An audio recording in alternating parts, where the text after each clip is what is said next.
Aquarius na may cancer. Ang Aquarius ay lumiliit mula sa sobrang emosyonal na mga reaksyon ng cancer dahil hindi nila maintindihan kung tungkol saan ang lahat ng kabuluhan. Ang Aquarius ay walang malasakit. Maaaring makaramdam ng tinanggihan ang maselan na cancer. Hindi gusto ng Aquarius ang pangangailangan at reklamo ng cancer. Gusto ng cancer ng isang ligtas at ligtas na tirahan, ngunit kailangan ng Aquarius ng kalayaan at hindi maaaring itali. Kailangan mo ba ng kalinawan sa kung ano ang nangyayari sa iyong kumpanya o posisyon?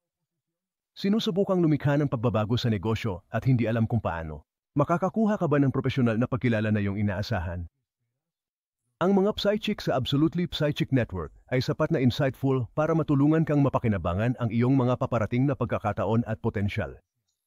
Ang lahat ng mga Psychico ay sinusuri bago matanggap. Magkakaroon ka ng isang tagapayo na tanging ang pinakamahusay. Sulitin ang iyong oras sa pamamagitan ng pag-alam kung ano ang nararapat at hindi katumbas ng iyong oras at pagsisikap. Magsisimula na ang iyong kinabukasan. Tumawag sa 1-800-400 at 71-800 o bisitahin kami sa absolutelypsychic.com.